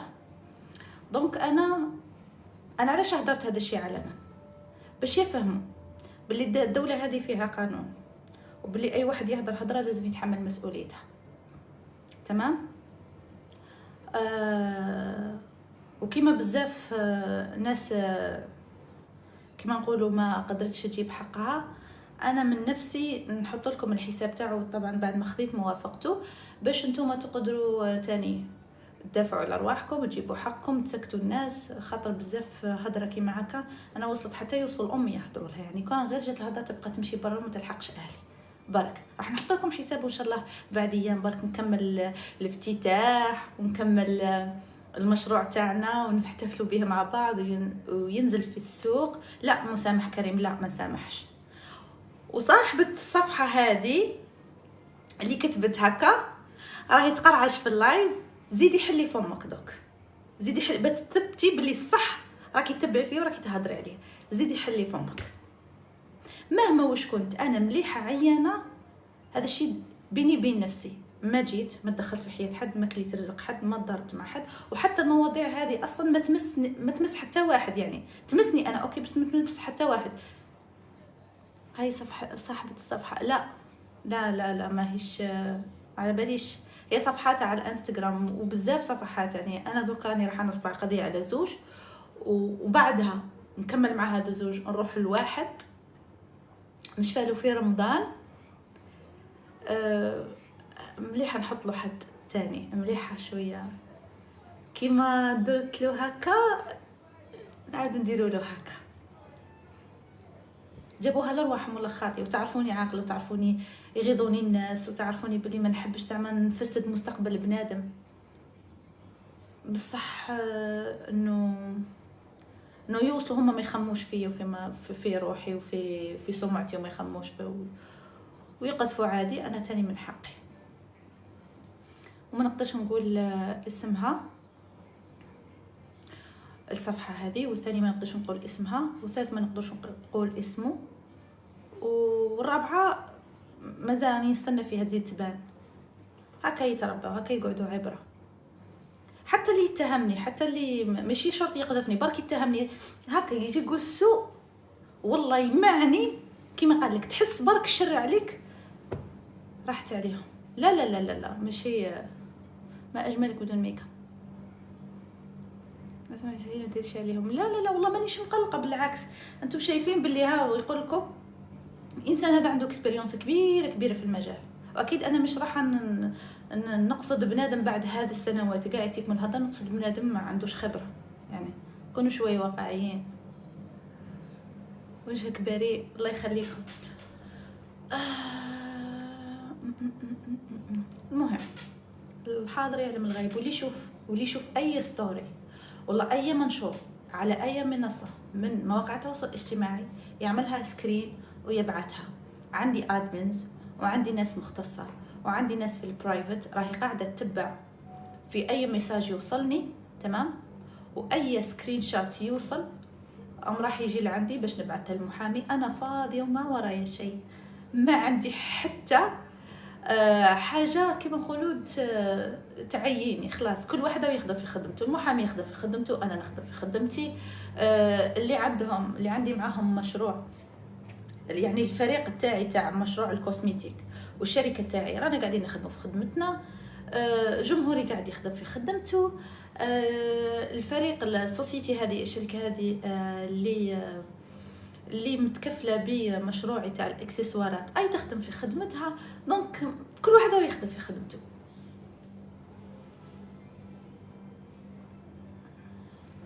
كيما انت.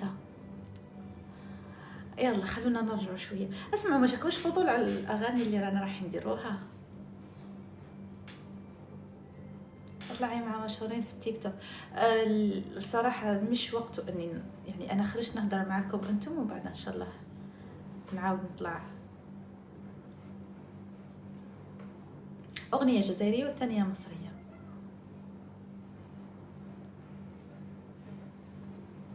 حيدني من بلادي فرنسا عربيه. وحتى المحامي كي اخترته من جهتي. علاش اخترته من جهتنا؟ لانه يعرفونا مليح يعني هذا الانسان قبل ما نكون فنانه يعرفوا عائلتنا ويعرفونا مليح. فهو عارف باللي بزاف امور قالت ما كاش منهم. لهذا السبب لجأت ليه. اوكي مش من فاميلتي، لكن اتضح انه يعرفنا مليح. هو مش فاميلتي. يا ناس القيسة، عبالكم كي نقولكم القيسة مشروع كوسميتيك كوري؟ لا جزائري، بس كيما نقولوا كيفاش يسموه، يعني كيفاش نفهمكم، بمقاييس عالمية. فوالا راح ديري فيديو كليب الاغاني. طبعا رومي راح نديروا لي فيديو كليب. وحده عندكم ما راح تبكوا فيها، قال لك الخنين في الجناين، جيبوا لي بابي تقعدوا غير تبكوا. وواحده راح تزهوا فيها حتى تفرحوا حتى تبكوا تاني. جينا متاخرين. واش فاتك في اللايف؟ اسمعوا انتم مران وقبيله تضحكوا فيا هكاك. عباكم نحيت كاع يتيك لي كومونتير. عيب مهما يكون ماشي هكا. انا ما نقدرش نشد والله، ما تحشموا نتوما ماشي معكم كاع سيريو. المهم كاين واحد البلاد بزاف ان شاء الله ما نعرف نزلتوا تضحكوا. كاين واحد البلاد اذا مع الشركه اللي نوجدوا في لي زاكسيسوار اللي قاعدين واقفين لي على المشروع هذا، المفروض قالوا لي باش تشوفي بعينك، فراح نسافر واياهم ان شاء الله الدوله هذه باش نشوف لوزينات هادو واش راهم موجدين، اسك الكواليتي كيما رانا حابينها. حبيت نشوف السهلويات كامل حاطين ضاربين الحطه. كاينه الاغنيه الطروازيه نسيتيها. هذا هنا هذا راه ولد خالتي، احسو دوكا مباسيك.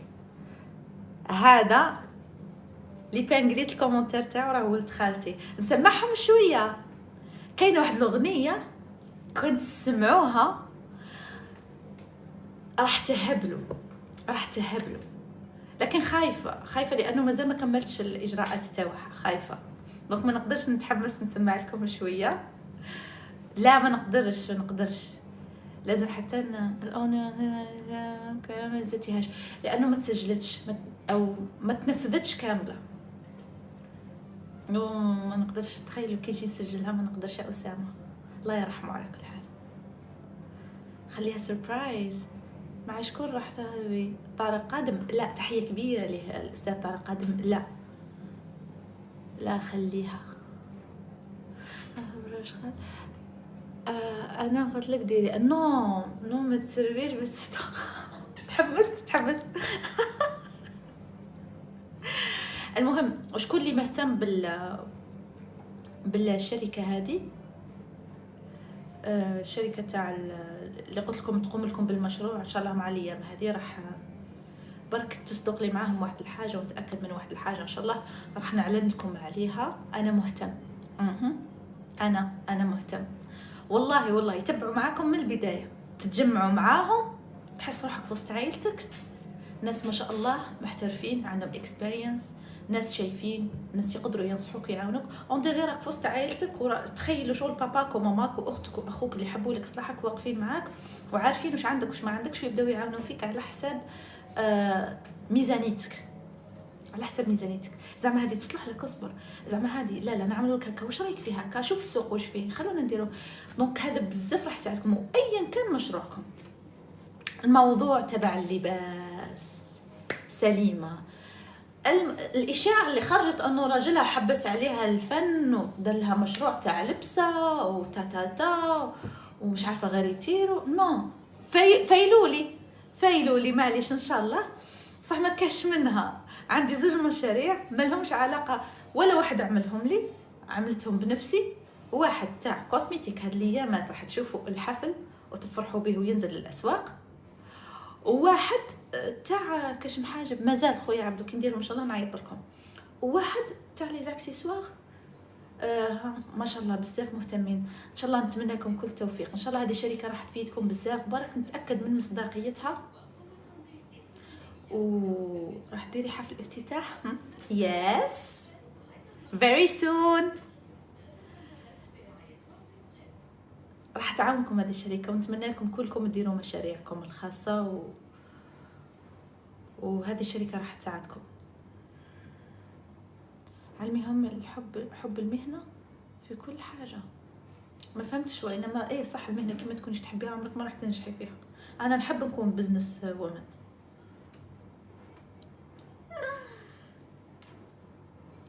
تحمست. انا حابه نوريكم تشوفوا. يو شافوا صح؟ شفتوا؟ عباكم بيا عمية مش نشوف. شفتوا؟ لا كذابين. وش شفتوا؟ واه شفنا. شفتي كامل؟ وش شفتوا؟ صح والله ويلي خلاص نخرج من الجروب. سامحوني نو ماشي هذاك. حلال.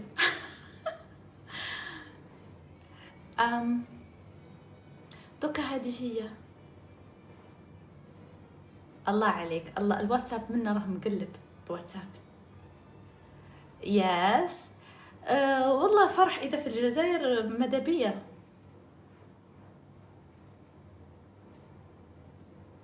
يقولوا لي هاي صاحبتي اصبر حاجه بيضاء فيها جوانب. كرامي عينيك ما شاء الله يا اختي ما شاء الله.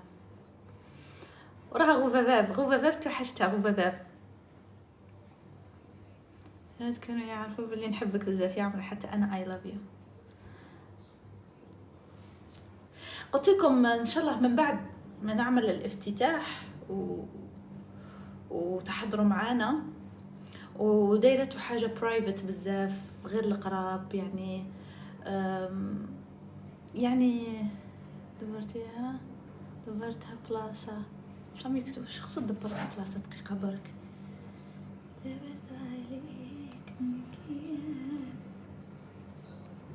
فتحت الفوكال قدامكم، اويلي نتوما ما تتامنوش كاع. اسمعوا راني لايف وبزاف عاجبيني واش راكم قاعدين تحطوا. امين لاف امين لاف، حبيت. اصبروا دقيقه نخلص لايف وندخل الجروب. سلام. فهمتوني اش كنت نهضر لكم كي نكمل؟ يعني ديروا في بالكم عندنا لا بريسيون تاع لي فوتو، لا بريسيون تاع لي لايف. تيما كيلو بيتراب. كان يسمعوك المصاروه ديروا هاشتاغ كونتر ليك. والله يا ريت يا ريت يا ريت والله اذا راهم في الجزائر، والله على عيني وراسي. دوك انا نبعث للجروب.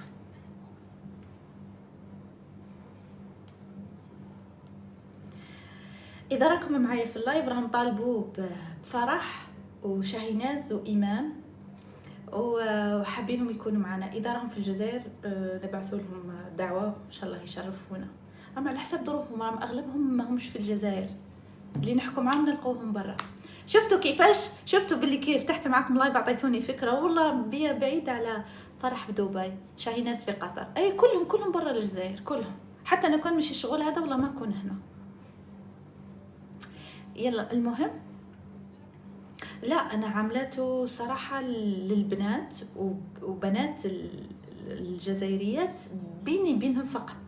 يعني الايفنت هذا ما فيش رجال، سامحوني يا خوتي رجال.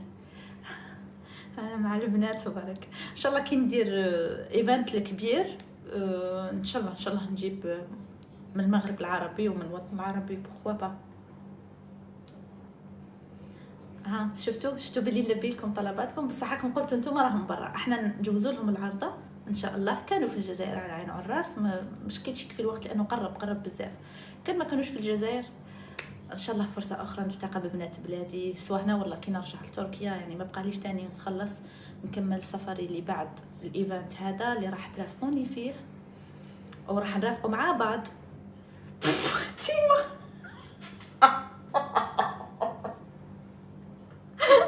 والله ما تحشمي حلوفه. خرجي بهدلتيني خرجي. اخ يا ربي. فهمتوا؟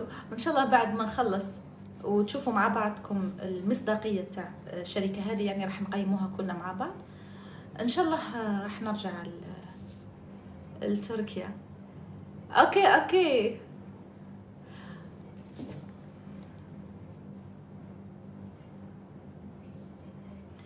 قالوا لكم زيدوا اعرضونا ايناس بيوتي يا درا.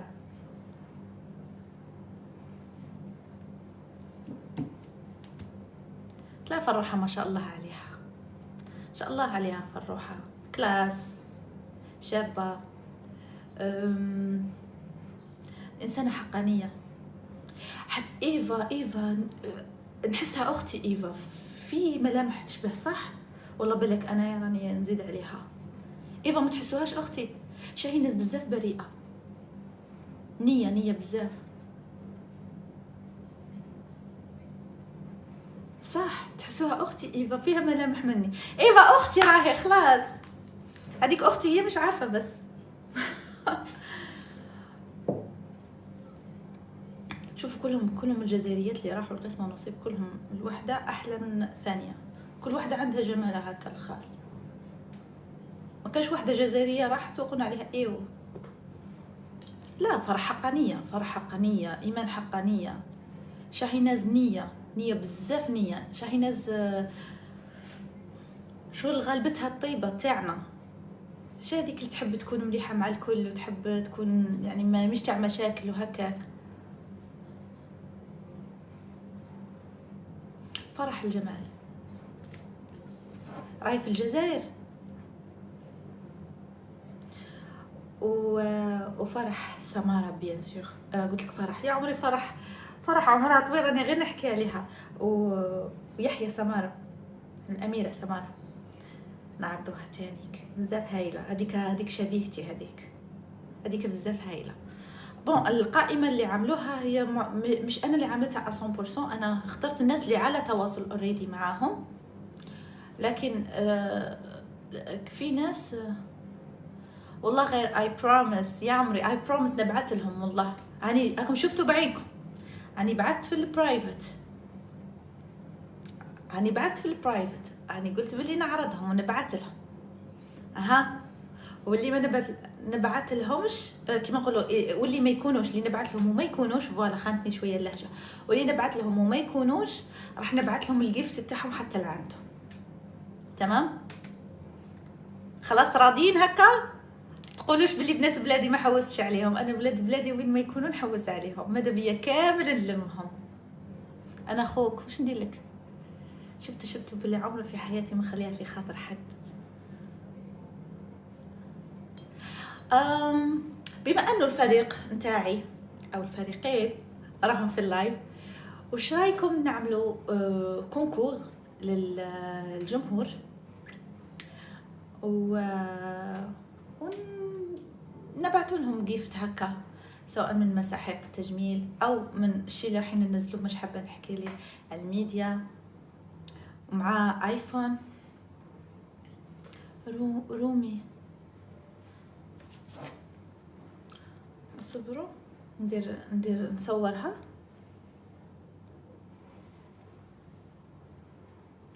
رومي علاطة هذه تاني.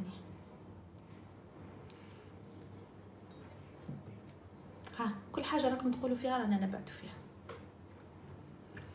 المهم قلت لكم واش رايكم نعملوا لهم، اذا راهم يتابعوا فيا في اللايف دوكا نعملوا لهم كونكور، والله نديروا هكا نتلاقاو كلنا لبرا ونلعبوا كونكور هكا لايف مع بعضنا. واش رايكم؟ يعني نقعد نمخمخ لها من بعد. راكم مستعدين انه نروحوا نتلاقوا في شي مول ونلعبوا مع بعض وتاخذوا هدايا ديزايفون مثلا مع الاكسسوار، او مثلا ديزايفون او مبلغ رمزي مع الشيء اللي راني راح ننزله في الكوسميتيك. تجو تتلموا كلكم وتجو. فكرة هايلة. انا خارج البلاد وين؟ يعني ممكن في الجي نعمله، في سطيف ممكن نعمله، في وهران ممكن نروحوا العنابة. اسكت انت راجل، علاش تستعد؟ خلي غير البنات. تصرخ خلوطة. لا اكيد راح تكون منظمة، لا مش راح تكون تلقائية، لا بطريقة قانونية وبطريقة منظمة.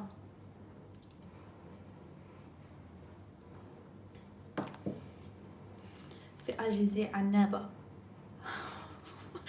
يضحك قال لي مش مستعدين، بعد ناضي يضحك. وش رايكم؟ لا نقول لهم يديروا لكم 16 برو ماكس. جمهوري يستاهل. اختاري 5 ولايات وديري ميت اب فيهم. زعما شوفوا وش رايك كامي والجماعه اللي راكم هنايا قايتيك، وش رايك نديروا تصويت في الانستغرام وفي التيك توك، نصوتوا شكون اكثر 5 ولايات ونروحوا نعملوا فيهم لا تورني، نعملوا ميت اب، شوفوا بعضنا ونديروا دي كادو كونكور مع بعض. نجي عجبهم الحال. حبيت يا عمري. ماي جاد. وي الجي. تحمست. عنابة سطيف. ما شاء الله قسمتيني عنابة غليزان. الجلفة ناعمة مسيلة. حبيت والله. نتلاقوا كلنا هكا ونعنقوا بعضنا هكا ونبداو نجرو ونشوف شكون اللي ربحت ونعلن على الفائز والكادو تاخذوه سير بلاس. ما كاين لا هذيك ما على باليش. ندير الكونكور للناس اللي ما نقدروش نروحوا لهم في الولايات، بصح الاخرين نديروهم هكا فيس تو فيس. حاجه مليحه. لا صدق انا بعثت لهم والله. غير نتوما اقسم بالله غير تلاقوا تخدموا معايا. يا جماعه شفتوا شو راهم يقولوا لي في اللايف؟ نختاروا 5 ولايات، نديروا نديروا مسابقه، نختاروا 5 ولايات، اوكي، ونروحوا نتلاقوا مع البيبليك، عم يكتبوا لي معناتها عم شافوا، نتلاقوا مع البيبليك ونديروا كونكور من صباح رمي. نوران ايه، نبعث لها، هي تفكرتها. نوران ما شاء الله عليها في الترندات. نوران تانية، نوران ما تنسوش.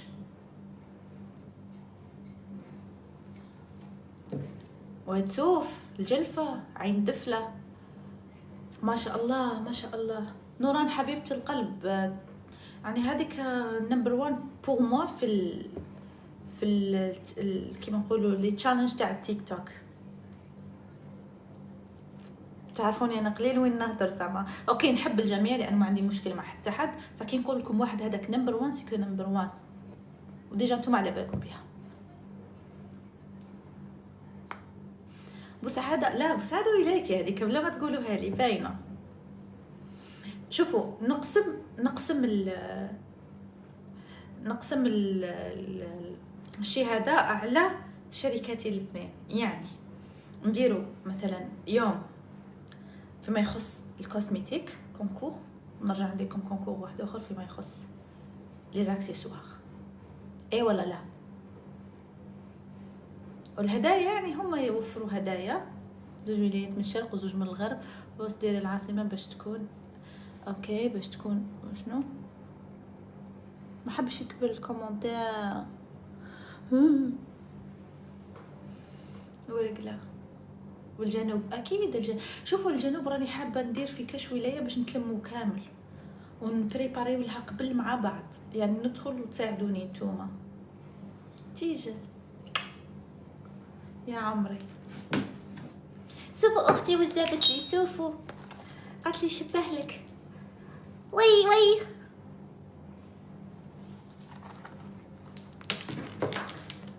باكم كي نقص الكليماتيزور باش ما يديركمش الحس انا قاعد سخانه شويه.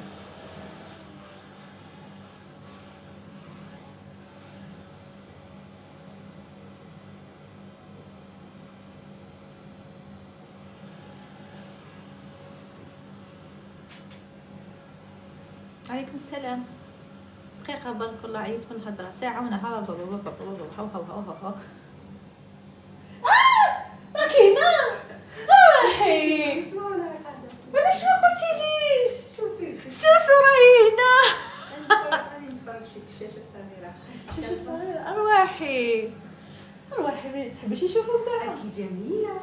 شكرا. شافه انا اللي كنت صغيره خليها. غير ارواحي يسلم عليك برك. صافي اه اي ميس يو صباح. والله توحشتي تقولي والله راني ما شافه زعما. بونسوار. هاي قالت لكم بونسوار. ما قلتيليش بلي راكي قاعده مع فوفو؟ انا قاعده نشوف في اللايف نقرا في لي كومونتير. سمحي لي ما يتعشروش. نقرا في لي كومونتير. عباك قتلتوني. نوران ان شاء الله والله راح نبعث لها، والله راح نبعث لها. بصح شوفوا ماشي اللي ما يجيش تقولوا لي انت، انا راني قدامكم، يعني تعتبر الاولى هاي دعوه علنيه وراح نبعث لهم انفيتيشن.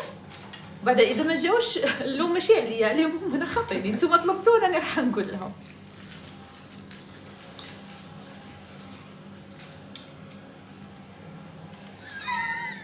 دايم جمالك. او ماي الله ثانك يو حبيبتي الله يخليك. هاني شوفوا. اسمع يا اخي مازال مازال هذا. لازم سهره تاع 12 لازم سهره تاع مول العرس. ايه تاع الايفنت تاع مول العرس.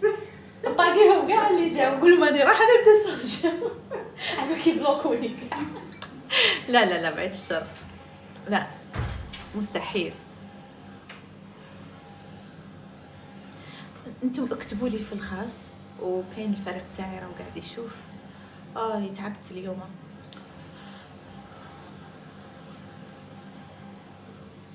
لا نتلاقاكم ان شاء الله. ايفا ابعتوا لي شكون ايفا. انا شويه السوشيال ميديا اوت انا، ياك حبيباتي. راح ديجا ل 11 ونص. شحال من ساعه ضربنا؟ الميديا حبيبه قلبي، الميديا ما احلى هذيك الانسانه. شوفوا انا نقولها لكم، الانسان اللي ما يعرفهاش عن قرب يجهلها، والله لا يجهل هذيك الانسانه. عسل متحرك متنقل. يلا جود نايت. انا نخليكم دوكا، والله تعبت وعيب الطفله راهي هنا. نخليكم تهلا في رواحكم. ميرسي بوكو. ممكن الغدوه اذا ما كانش عندي اي اجتماع ما ممكن نكون مع الناس. غدوه عندي ديجا رينيون مع الشركه اللي كنت نحكي لكم عليها، اللي يوقفوا معاك كي تكونوا تكريو في لامارك تاعكم لحد ما يوصلوكم للقمه ان شاء الله. وفوالا مايا الاخت هذيك، اختي مايا رجيل اختي، دون وري. ما تقلقوش هذيك باينه. قلت لكم خلاص انا ممكن غدوه يكون عندي اجتماع معهم. كان قدرت نفتح لايف في المكتب عادي، نفتح لايف نزيد نحكي لكم اكثر عن الشركه هذه وعلى الخطوات اللي راح نعملوها. كان ما قدرتش نفتح لايف وكنا مشغولين، راح ناجلوا الايام اخرى. المهم زعما شنو بوليتيك؟ بالعكس لا لا لا لا بالعكس، جامي مانيش تاع بوليتيك. بالعكس كامل نحترمهم، كامل نقدرهم، كامل ما عنديش مشكل معاهم، ما عندهم مشكل معايا. لون شعري بلون فونسي نورمالمون. طاقيت لكم صفحه تاعو البارح في اي بي في شراقه في مول القدس. هذاك هو اللي عمل لي علاء، هو اللي عمل لي لا كولور تاع شعري، قال لي بلون فونسي نورمالمون. باي انا قلت لهم على فرح، والله لا قلت لهم.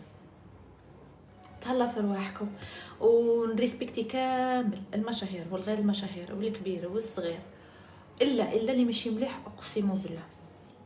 سمعتوا بودنكم بينات الايام يا واحد الباجات، يا كيلكو باجات. يلا تهلا في رواحكم. لاف يو باي جود نايت. منين نخرج؟ اسمع حلبوني منين نخرج، نسيت.